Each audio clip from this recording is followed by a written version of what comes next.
Nagpur medical college आणि IGMC हे जे दोन्ही मेडिकल कॉलेजेस आहेत हे अत्यंत जुने मेडिकल कॉलेजेस आहेत। GMC तर एकेकाळी एशियातलं सर्वात मोठं मेडिकल कॉलेज म्हणून गणलं जायचं। 100 वर्ष या इमारतींना झालेले आहेत आणि म्हणूनच आपण मागच्या काळामध्ये याचा एक मास्टर प्लॅन तयार करून 1000 कोटी रुपये देऊन अद्यावत अशा प्रकारच्या सगळ्या व्यवस्था या ठिकाणी झाल्या पाहिजेत या संदर्भातलं काम सुरू केलं होतं। त्या दृष्टीने त्या कामाची प्रगती पाहण्याकरता या ठिकाणी मी आलो। दोन्ही ठिकाणी कामं चाललेली आहेत, कामं प्रगतीपथावर आहेत, पण त्याची गती वाढवण्याची आवश्यकता आहे। काही छोट्या मोठ्या त्रुटी त्याच्यामध्ये आहेत, त्या दूर करण्याची आवश्यकता आहे। त्या संदर्भात नीट आढावा घेतलेला आहे।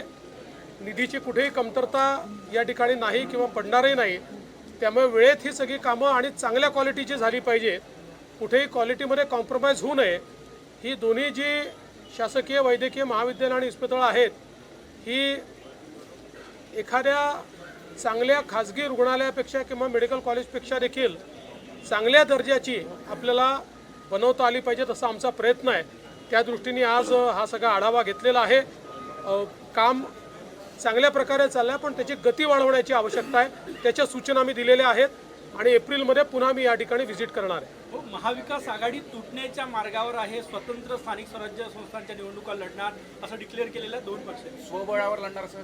माझं म्हणणं त्यांनी एकत्रित लढावं, वेगळं लढावं, ती राहील की तुटेल याच्याकडे आमचं लक्ष नाही।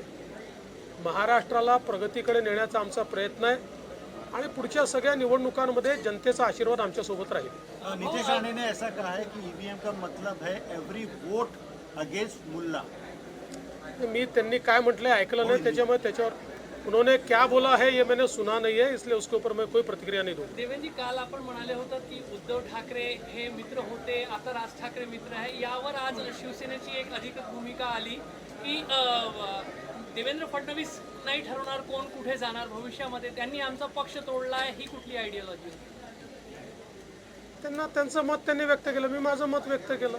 त्याच्यावर मी काय बांधील थोडी आहे की त्यांच्या याच्यावर मत व्यक्त करायला। ते रिकामटेकडे आहेत, रोज बोलतात, मी काय रिकामटेकडे थोडी आहे। चला, धन्यवाद।